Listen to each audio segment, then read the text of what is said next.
This is the Creatures of the Night podcast, right? And I'm Chris. And I'm Wendy. And we're drinking. And it's late. And it's like we just worked all day and worked all week. So, yeah. So, Wendy, what are you drinking? I'm drinking Dreaming Tree, which I've had before. I never realized it was a Pinot. Maybe I've had a different kind of Dreaming Tree. Do all the labels look the same? You've had this before, right? Yeah, I actually came really close to grabbing that on my way out of the supermarket tonight because that one was on sale. But I have had that before. I like the Dreaming Tree. That brand that makes it, they make something else that I like. I can't remember what it is right now. Does it go by a different name? Yeah, it's not...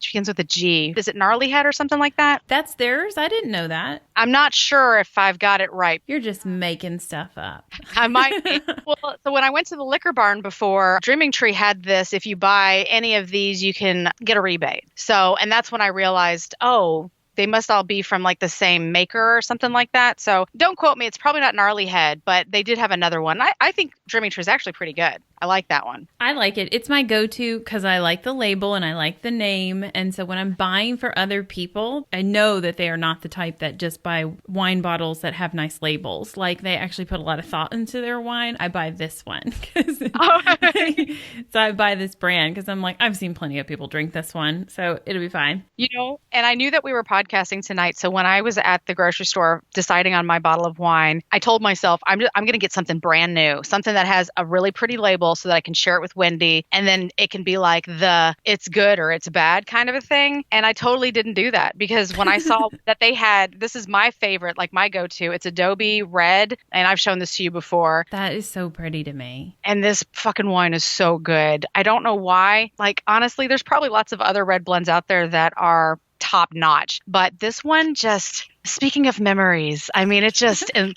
brings me back.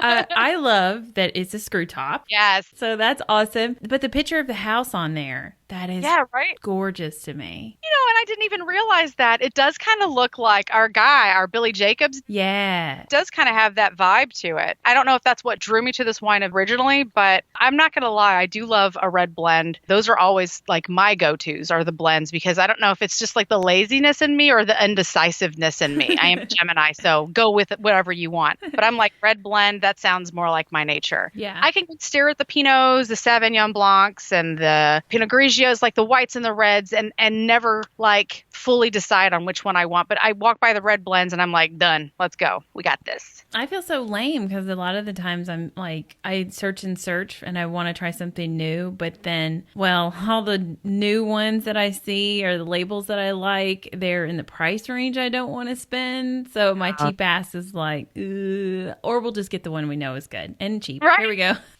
What is that one that I like? Done. I think you liked it too. Ghost Pines. Is that what it was? Yeah. It's got the very creepy like label. That's a really pretty one. And I see that one at the store too. And I'm like, has it been that kind of a week? Because I like to get that one if it's like a celebration wine, you know, because then I feel like I've earned the right to spend that kind of money. And look, guys, we're not even talking like a $50 bottle. This isn't even like a $30 bottle. It does creep into the 20s depending on where you are. But honestly, anything that's in the $14 range is too high for me. So anything going over $10, I'm like, I know, right? I mean, but the thing is because you know that there are wines under $10 that are perfectly fine. Right. They're great. They will do the job. So it's just, you know, when you're looking at the $15 to almost $20 labels, you're like, no, don't be silly. You didn't win anything. You didn't accomplish anything this week. You just survived. Get that fucking $8 bottle of wine and get out of the store.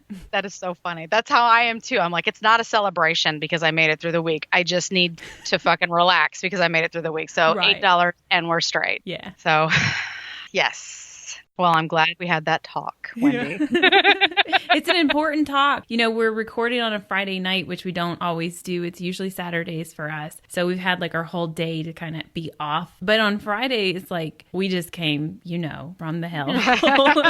We don't get that time to decompress before we're jumping into this. So let's hope a whole bunch of bad mouthing our jobs doesn't creep into this podcast episode. I hope your story is so interesting. I forgot all about that stuff. I know, right? I hope it is too. And I guess, you know what, if this turns into like I Hate My Job podcast, then this will just be a bonus for you guys. We'll skip like the paranormal podcast and just, it'll be like girls' night out. Yeah, we just all bitch about our job together. What pissed you off this week? Oh my God. No, don't actually tell me. Like I was going to say, get ready. No.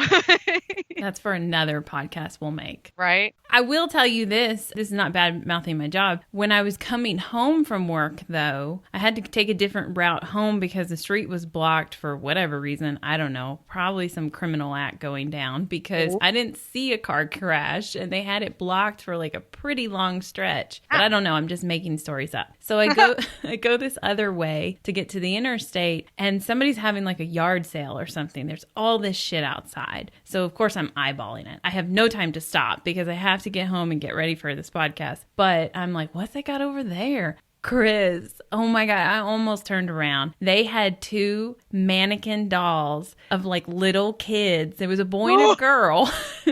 How fucking creepy. They were like the same height and they were dressed in, I think they had them in like U of A t-shirts or something like that. But I was like, nope, that's what you put little dresses on and you have them out in your front lawn during Halloween. I need those bitches. Yeah, I mean, at least you could have been like, how much for the, creepy doll twin things?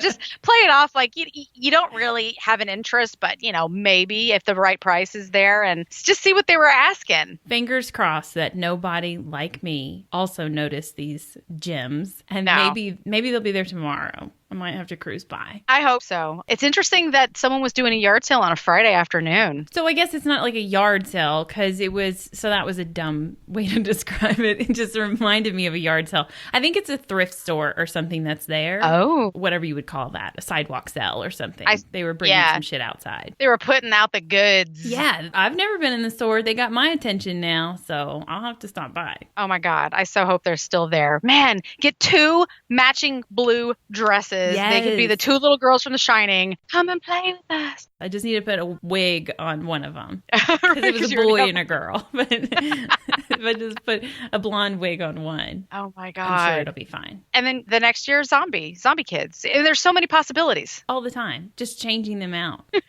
I hope that you get them. I need pictures. I'm going to set them in the car next to me. As I drive home. Snap, snap, snap. Yes. My new children. Fuck yeah. Cool. That's kind of creepy. Okay, so my episode, it's not Halloween themed, but it is very creepy. So. Well, that's good. That's kind of the theme of our podcast. It's true. But you mean that this is an extra level of creepy, not just like plain old haunting. It's a little stranger.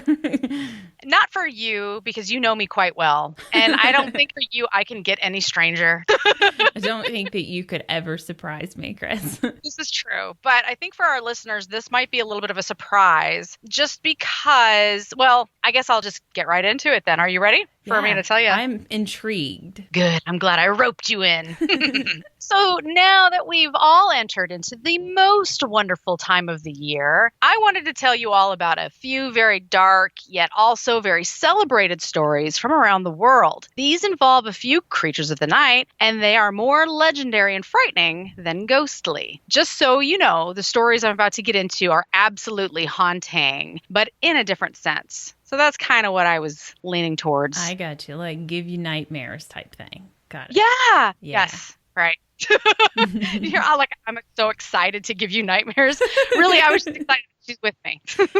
So to start things off, I'm going to tell you all about one of my most favorite stories, which happens to also be an honored tradition in other parts of the country. That is, my friends, the story of Krampus. I am sorry. I'm so excited too. Like I'm a little child. I am like as giddy as a kid at Christmas time. But for all the other reasons, like when people are like loving Christmas music and all this like heartfelt stuff, or like let me tell you some horror shit. You're going to love this. So Krampus is thought to be the evil counterpart to St. Nicholas, following him around and carrying a stick or a whip that he uses to punish naughty children for their bad behavior. They say he comes around on the evening of December 5th, a night that is known as Krampusnacht. I hope Krampus nacht, maybe. I'm not German or Austrian, so I'm sure I'm not saying that right. One of those are bound to be right. Right.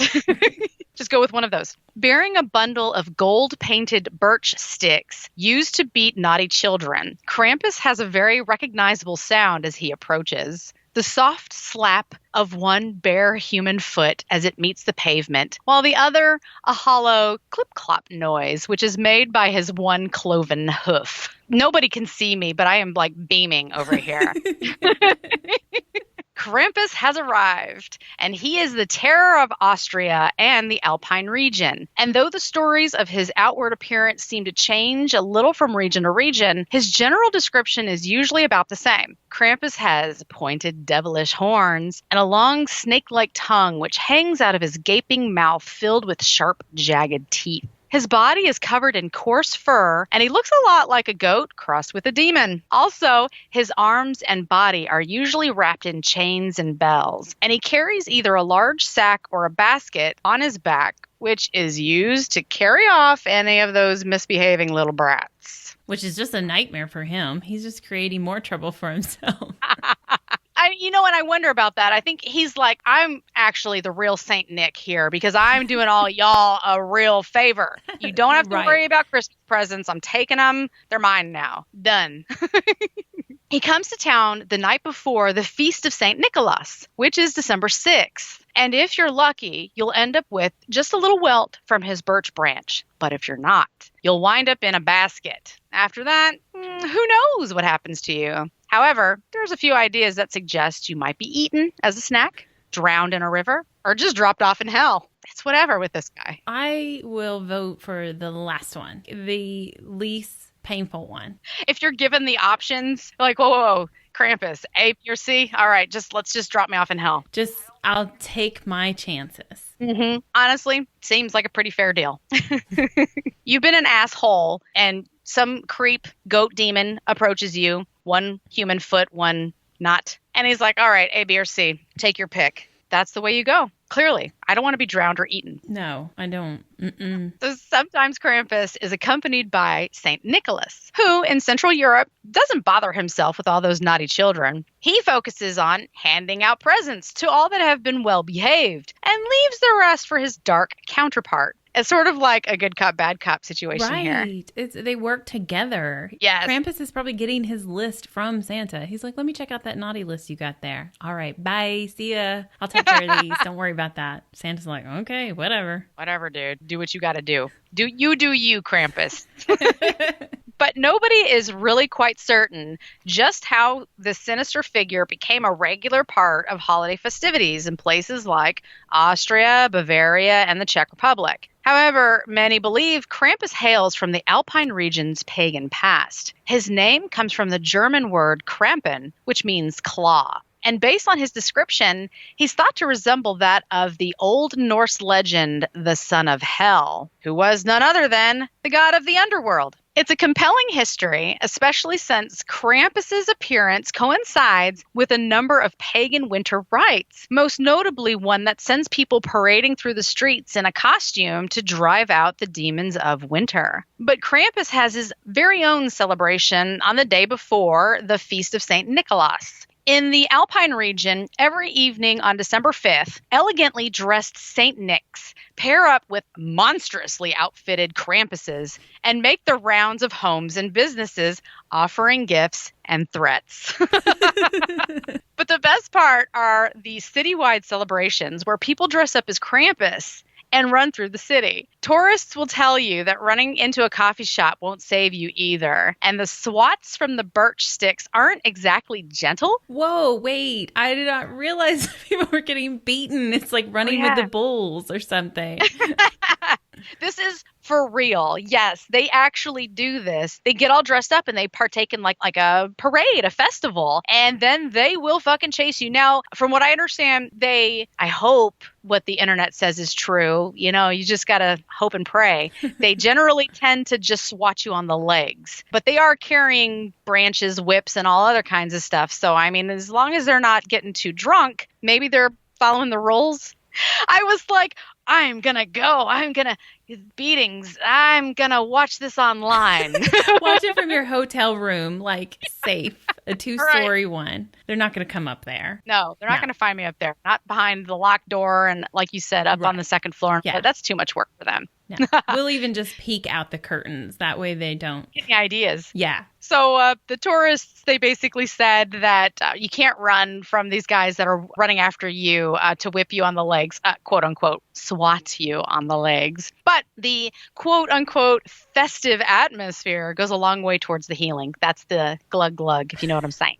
Gotcha. Believe it or not, the ancient legend of Krampus actually had to fight to stick around. In 1923, Krampus and all Krampusnacht activities were banned in Austria because many people thought that Krampus really wasn't all that good for kids. What? It keeps them in check. I know. So that's how Austrians felt too. But this particular group, and I didn't bother putting their name on here because there was a lot of bad stuff happening at that time too. So I was just like, I'm not giving them credit. But I thought this was funny. They actually pass out pamphlets titled Krampus is an Evil Man, which warned parents of the dangers of influencing young children with threats of violent holiday intruders. I would like to get my hands on one of these pamphlets. I think it's cool. But I mean, okay, so they said violent intruder. Because I'm like, Santa Claus breaks into your house too. I know, right? And the lumps of coal and stuff like that. Yeah, he is a stranger breaking into your house. And if you've ever seen The Grinch, he can change. He doesn't have to be like giving you stuff. The Grinch takes your shit. Yeah. So it's all the way around. Don't promote strangers breaking into your house to children. It's just, to me, maybe not that good of an idea. But I do like that they're basically saying, yeah, if you don't do your chores, you might get eaten. Just FYI. Well, I mean, there's a heaven and there's a hell. So there you go. To some people. So this is those two, good and bad, good and evil, whatever. It is. It's right. Exactly. There's a lot of that, actually, a lot of those undertones in this story. It's just that it's not so much heaven and hell. It's more of the Norse legends, which there's pagan beliefs that are involved here. Right. Yeah. So while they might have had a good point about the traumatic effect of telling misbehaving children that they were going to be eaten by Saint Nick's evil twin, society wasn't deeply moved. The ban lasted for only 4 years, and in the end, they couldn't keep Krampus down. By the end of the 20th century, Krampus was back in full force. Nice. Yay, Krampus. Yay. Thumbs up for Krampus. Part of the Krampus tradition is to hang bundles of gold-painted birch branches known as ruten. Again, could be the wrong pronunciation. Whatever. It's R-U-T-E-N. But you hang these on the walls year-round. And this is done as a reminder for children to stay well behaved so that they hopefully do not have to endure the wrath of Krampus. Small price to pay. Yeah, I got to get me some of these sticks. I know, right? So let me tell you more about them. Ruten, again, it could be my funky accent too. It might be ruten, is made by bundling up thin twigs of freshly cut birch and using a technique called whipping, which is pretty fucking appropriate. Right. And this creates a decorative yet firm binding. And even though it's customary, I don't necessarily think you have to paint them gold, but do as you please. Either way, I can't wait to make my own bundles of Krampus ruten for the tree and, of course, for Instagram. So you guys know what I'm doing this weekend. So that is my fun little Krampus history lesson. I'm sure you're all getting ready to run right out and celebrate this new tradition, right? Well, if you are, make sure that you're in Austria, please, before you take to the streets whipping people on their legs. It's not going to go over well in most other places. No, this is not huge in the U.S., although there are festivals in L.A. and a few other places as this tradition is starting to become more popular. Either find one of those celebrations to partake in or just do like me and art and crafts it up with your bundles of sticks. Now, I have another legendary story to share with you. This one isn't as well known as Krampus, though it should be. Another fearsome creature that comes around only at this joyous time of the year is Frau Perchta, the Christmas time witch. Perchta, sometimes called... Okay, I'm going to go into a list here, guys. Sorry, you know how I love to do this. Sometimes she's referred to as Perchta or Bertha or the spinning room lady, or sometimes Perchta the Punisher. I like that one. That one is easy to remember. She is another legendary tale from the Alpine regions of southern Germany and Austria. She's often depicted as having a beaked nose made of iron. What? She dresses in, I don't know, like a big old witch's nose is really what I've seen, but they think it's made of iron. I don't know, maybe she doesn't really have a honker. Maybe she can't smell. She dresses in rags, carries a cane, and generally resembles that of a frail old hag. Not so terribly frightening, though, right? I mean, compared to Krampus, she sounds like a beauty queen. At least she has the same kind of feet, you know? Oh, no, wait, I'm not done. I'm sorry. What? Yeah, she has a swan-like foot, which, just one. Of course. And having the swan-like foot seems to indicate that she can shapeshift. I didn't write it, guys. I'm just telling you what it means. Well, what else would it mean? I mean, that's hard for her to find shoes. Matching. Anyways. And she tends to carry a long knife hidden up under her clothes. So, yeah, bitch got some problems. Sometimes, though, she has also been said to resemble the Scandinavian goddess Frigga. And both of them share one obsession in common: spinning, and very specifically, domestic neatness. Wait. So what the fuck is spinning? I know, that's where you're going, right? Yes. Please rewind. I need a definition. I've got one for you. And I don't mean indoor cycling, though. I'm sorry I'm laughing so much, guys. It'd be funny with those feet, though. I know, right? Yeah. But also just the thought of a wicked witch that might punish those that didn't take their spinning classes seriously. I mean, my ass would be fit. But no. The actual spinning term is used to describe making yarn. And as the legend goes, you'd better have all your flax spun by 12th night, which is January 6th, because on the 12th night of Christmas, also known as the Feast of Epiphany, she will be creeping into homes and hopefully just leaving you some tasty fruit or maybe even a shiny piece of silver in your shoes. She sounds nice so far. I don't trust her. Don't. I'm lumping her in the category with Krampus. You are right to not trust her. And not everyone is always good all the time, nor do they all get their spinning done, I assume. Otherwise, we wouldn't be able to discuss more of the things about our dear old Frau Perchta. In Germany, Austria, and Switzerland, there were numerous tales of Frau Perchta, trampling and even setting fires to those that had not done as they should have. And though Perchta has often been referred to as Krampus's evil sister, unlike Krampus, she had a taste for violence that went well beyond children. And all just for being a little lazy, too. Like I said, she's got some problems. I mean, she carries a knife, not just a golden stick. No, right? It's concerning. Yes, I do have a point to that. And if you really go and piss her off, say your house is a filthy mess or you haven't spun all your flax, then honey, you're in deep shit. Remember when I did say she was also called Perchta the Punisher? Well, she has another nickname, which you'll discover after she sneaks into your bedroom, slices you open to disembowel you. What the fuck? Merry Christmas, guys. By the way. Clean your house. Replaces your innards with rocks and straw, and then stitches you right back up with chain, because, you know, this bitch just can't be having a mess. So that other nickname of hers that I had to save because it would have been a spoiler, Frau Perchta is also known as, actually, she's more commonly known as the belly slitter. No. How did this... How did I not get raised in Austria? I don't know. I love this stuff. I am eating it up. This is amazing. But I mean, like, who thought this was a great holiday season story? Like, I mean, for Christmas and whatnot, or Yule or whatever. This is a Halloween story right here. This is a never leave your house story and always keep that bitch spotless. That is so true.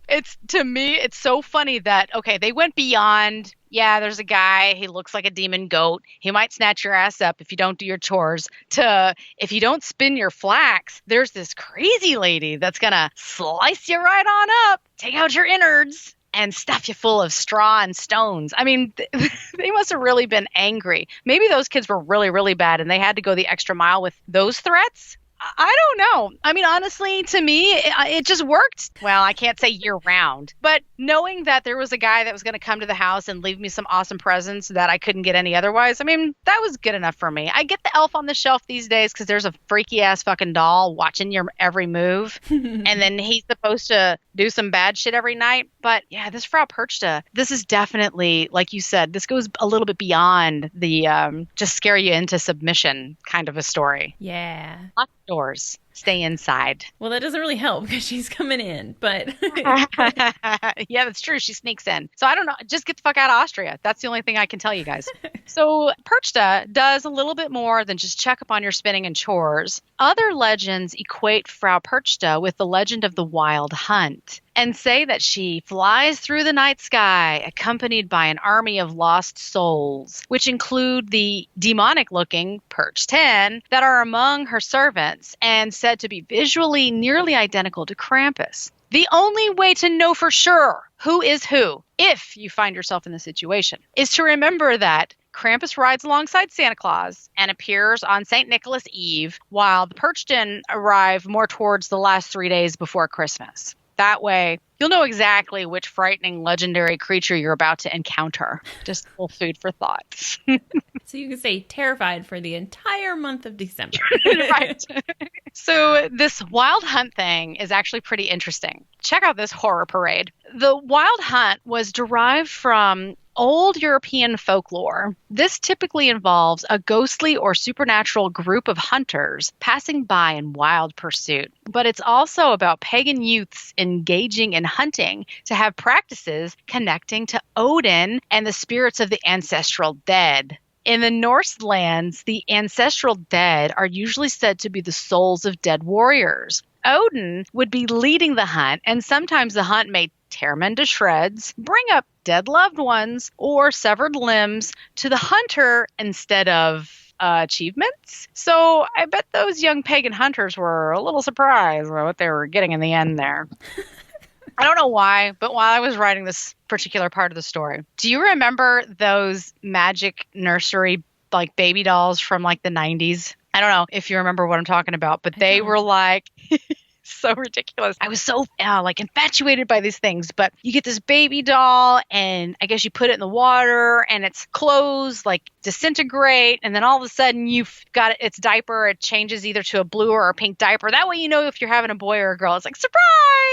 Or somehow you find out that you're having twins. I don't know why, but that, I guess the whole surprise of finding out what you were going to get as a fresh young pagan hunter reminded me of this 90s baby doll. And that's how my brain works.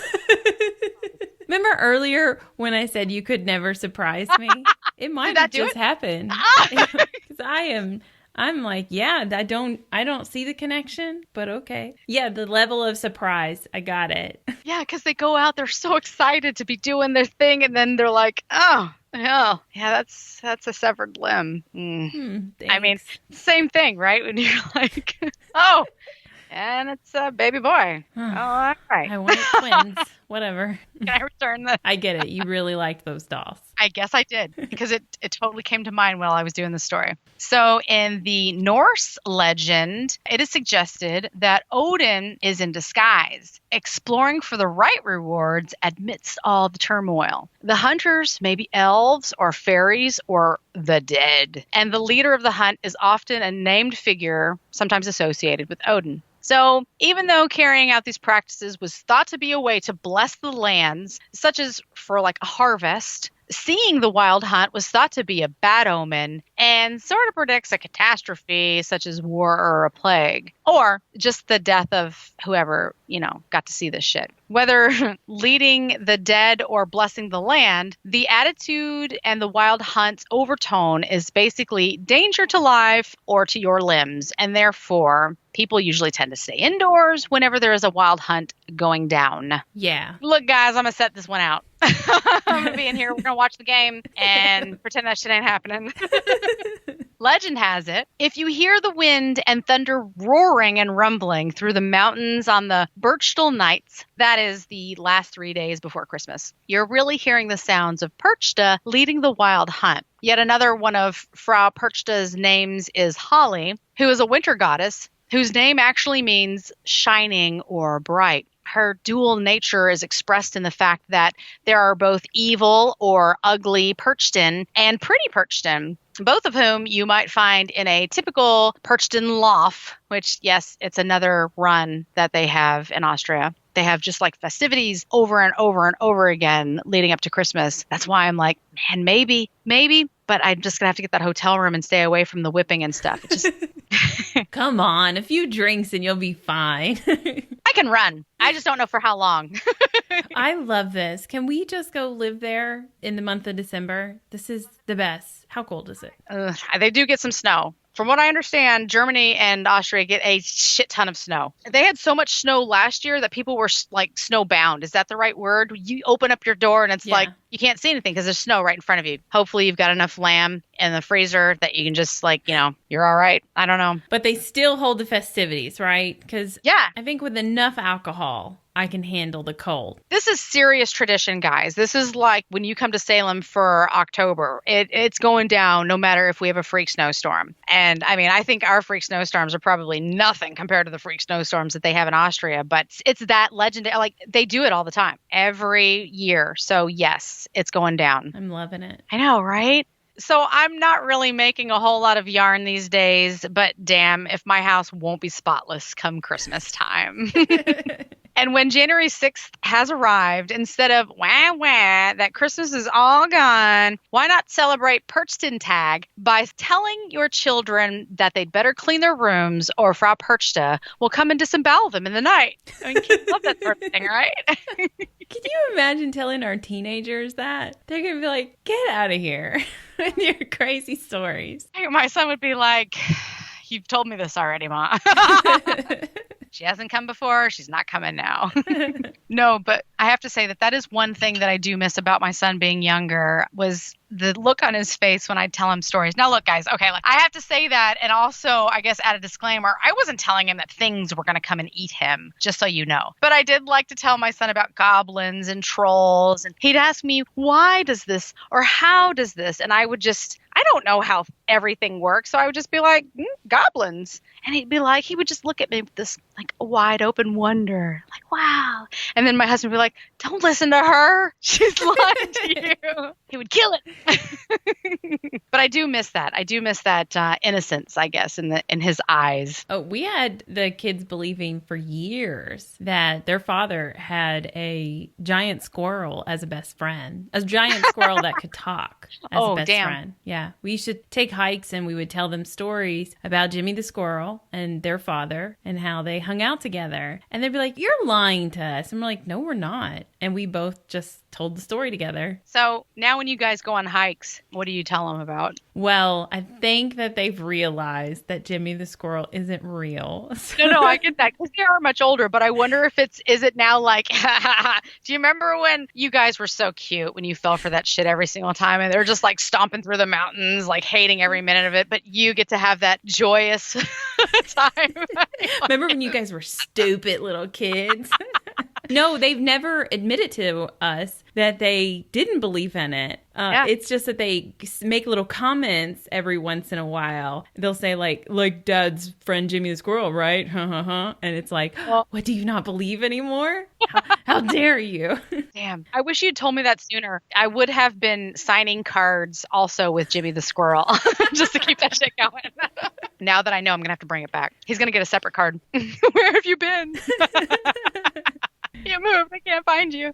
Now I've got one more little story to share with you. And just because I need to make sure that I've completely covered all of my bases here on my episode of Holiday Horror. In southeastern Europe, they tell of creatures called get ready for this one, guys. I have to get ready for this one too. All right. They are called the Kallikantaros. Good job. And I have to say it like 40 more times. No.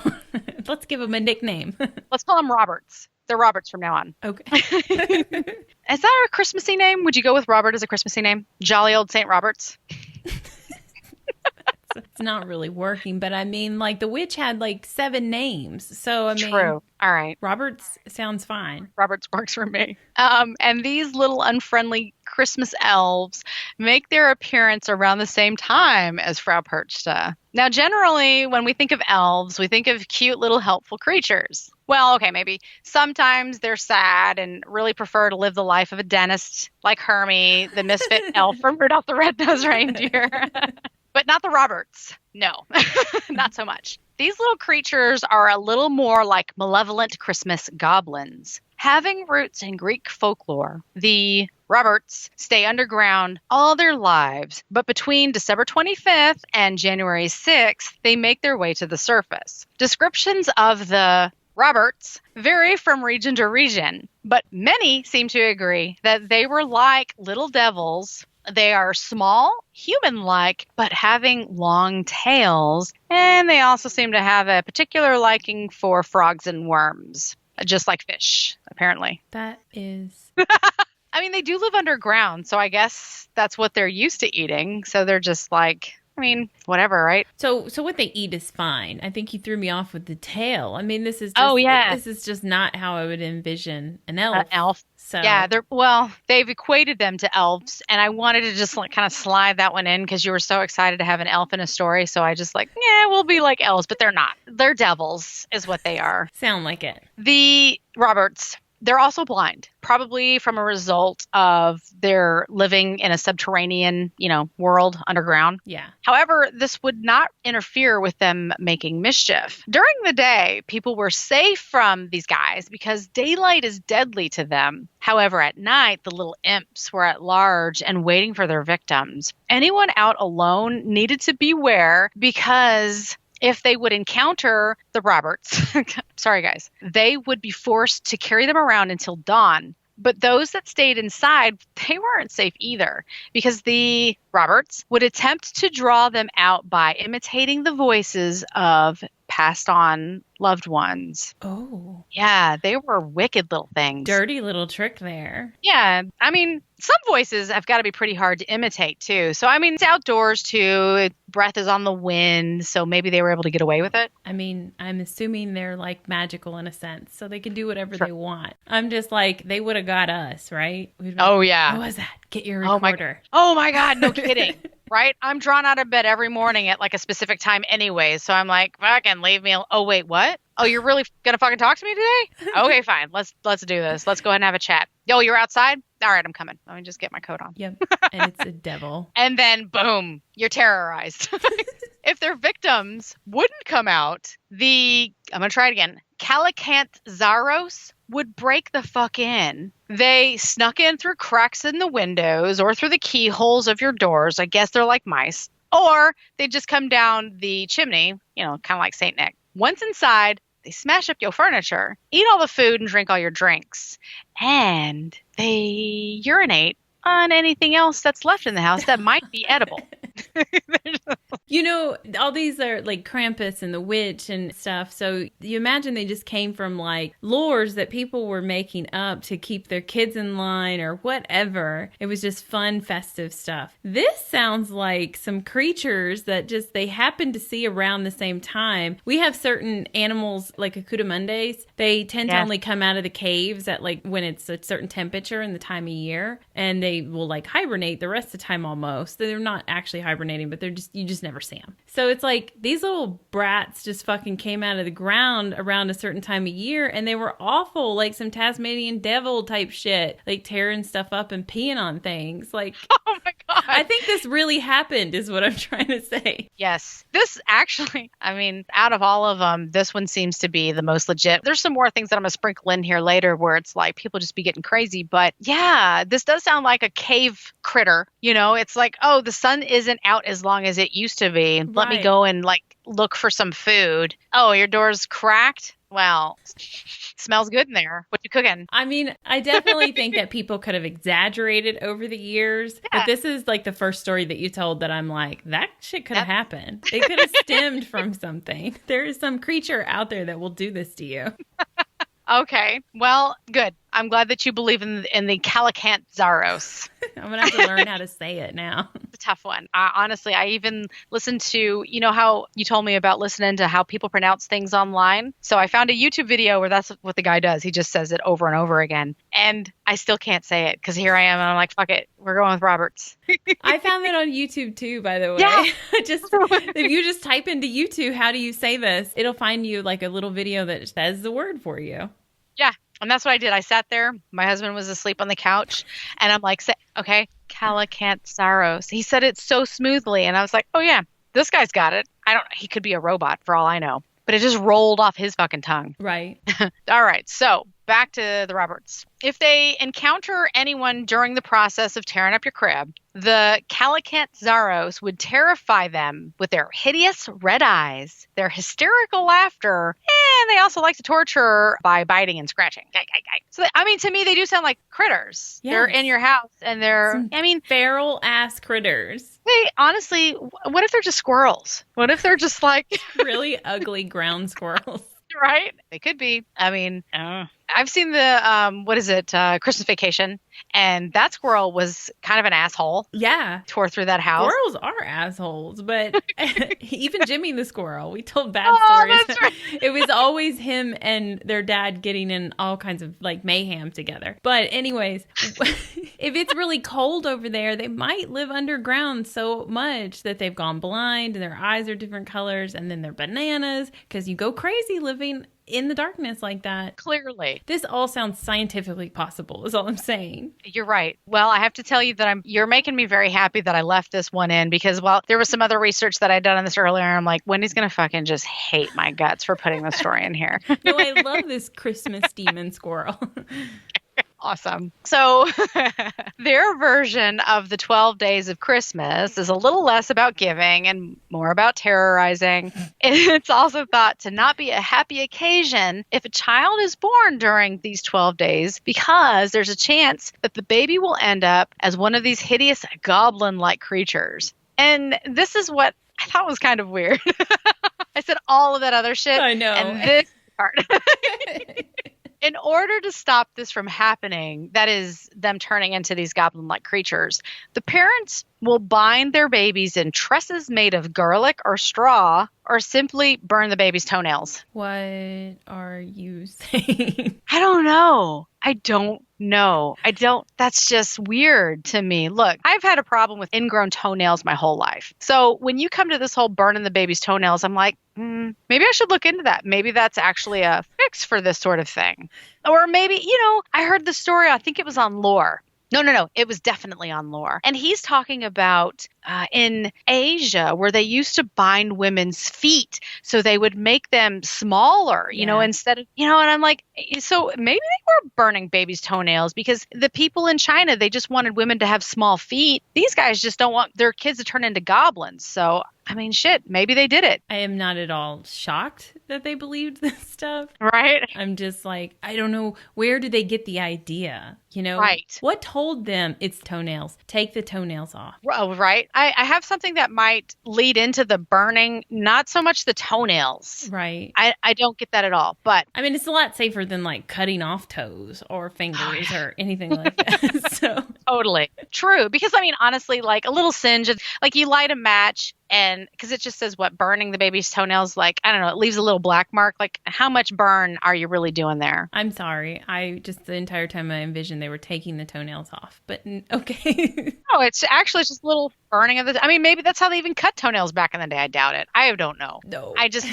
I'm letting you guys know that that's part of the story. I don't know where I really sit so much with that. Binding babies in tresses made of garlic or straw. Okay, straw, sure. But garlic, that's got to be smelly. Babies have a good smell to them. So I don't know why you'd want to cover that up unless goblins like to eat them. But I didn't see anything about that. So I'm not really sure. I don't know. They're an easy target, I'm sure. So they are an easy target.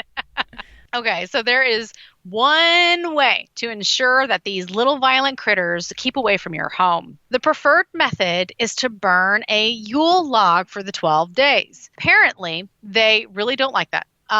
which it's just funny. It's just, you just burn this, one log and you're good. Wow, was that easy? It is. It does kind of make a little bit of sense because they don't really like bright lights. And in many traditions, a giant log is being hoisted into the hearth to celebrate the return of the sun each year. So I guess if you get that big ass tree up in your fireplace, then it's going to be like, it's too bright for me. I can't handle this. Yeah. They're going to be like, no. My blind ass squirrel ass is going to go running over to the dark Johnny house. Jacobs down the house. Yeah, right. They're not burning the Yule log. Satanist worshippers down the street. We'll go visit them. So the Yule log was originally an entire tree that was carefully chosen and brought into the house for burning. The largest end of the log would be placed into the fire hearth while the rest of the tree stuck out into the house. The log would be lit from the remains of the previous year's log, which had been carefully stored away and slowly fed into the fire through the 12 days of Christmas. And it was considered important, I hope you're taking notes, that the relighting process was carried out by someone with clean hands. I don't purposely put this into my stories, guys. I just find it and I just let you know. Well, it's important that we do it right. Right. So be good, spin all your flax, clean your house, and get your Yule logs ready for burning because, dear listeners of the podcast, it is Christmas time. And wash your hands. Yeah. Be clean about that shit. So that's it. That was my Christmas horror episode. I know it wasn't necessarily, like I said earlier in the very beginning, I didn't really have any ghosts to tell you about. Look, I did go looking. And there are some haunted places in Germany and Austria, clearly. But they didn't really fit into my story since I was going way off the deep edge there with my legends. So that was my story. I was so excited to tell you all about it. And if I had the time, I would add more because there are some more legends out there, but those were my top pick of the ones that I could find. So there you go. I love every bit about that. I enjoyed all of these stories. I don't watch scary movies or whatever, so I actually didn't really know the story of Krampus. I only know I only know the tiny bit that you've kind of let out over the years. So I was super psyched to hear that. I'd heard of that witch before, I swear, but not to that detail at all. I think I just heard her name. Like when you said it, I'm like, I think I know that. But not no knife carrying witch. That is insane. That's beyond insane, that story. Oh, I'm so glad that you liked it too. I know that you don't watch horror movies, but I knew deep down that you would have already known a little bit about these guys. Getting to be able to say the name Frau Perchta for me was liberating. I love how they do Frau in front of other names anyway. So I feel so European by putting that in front of the name. And I know that's weird, but that's just how I feel. I'm cultured all of a sudden because I get to say this. Like when I did my Sweden episode and I was so psyched I watched something that had the subtitles on it. Right? I felt so sophisticated. So what's even funnier about all of this, I am in training for a new position at my current job. And I work for a German company. And one of the ladies that I'm training with, I think she's German. She's training me. And she's like, oh, you won't be able to get anybody on that day. And I'm like, why? What's going on? She's like, oh, it's a holiday. And I'm like, what? December 6th? What the fuck? What holiday is it? And she says, oh, it's St. Nicholas Day. And I'm like, duh, dummy. I'm doing a fucking podcast on this story. But it was just and that's the funny thing, too, because as soon as she says it, I was like, oh, shit. Of course I knew that. Of course, she doesn't say anything else to me. I didn't say anything else to her. I just went right back to typing. So I don't know if she was like, what the hell is this bitch smoking?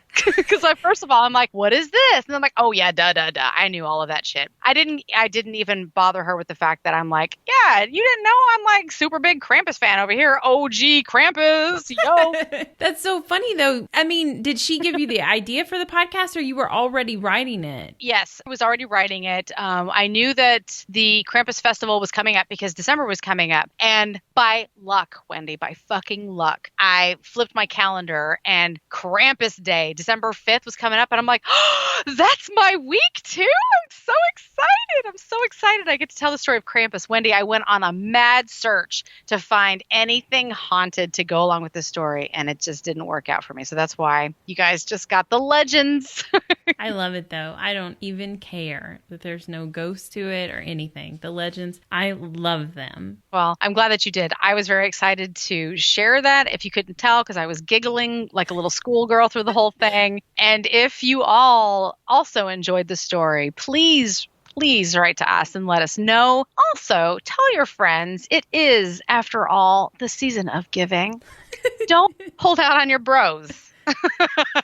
Be a good friend and like, subscribe, and share. We are going to post some stuff on Instagram this week, so be sure to look us up. That'll be COTN_paranormal, and I suppose it'll most likely just be a bunch of vintage depictions of Krampus or the belly slitter, and of course, my handcrafted Krampus routine. And Wendy's too, if she decides to partake in the event. Totally. I'm totally doing it. Yes. So it'll be Creatures of the Night Krampus routine. Boom. I might also get around to loading a few things on Twitter and Facebook. You can always find us there and chat with us if you do so, please. It's COTN Paranormal on both of those sites. Oh, and one more sales pitch, because it's the time to find the perfect gift for that special someone in your life. And when you just don't know what to get them, you visit our shop on Etsy. It is the Spirit Emporium, and get them a Creatures of the Night podcast t-shirt. Duh.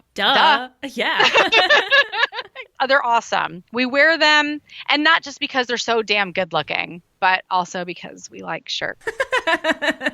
So have a great holiday season. But remember, you better watch out. My tongue is purple from the wine. Oh, no. My lips always turn colors. Yeah, from the wine, right? It turns purple. Oh, yeah. So it's like the next morning if you have to run out somewhere. You don't have time. You're just like trying to scrape that shit off. Just put some lip gloss on it and you look fancy. But yeah. All right. Thank you so much for that story. It was fabulous. And yeah, this has been an amazing podcast. Thank you. Welcome. I'm so glad you liked it. So that's it. Bye. Bye.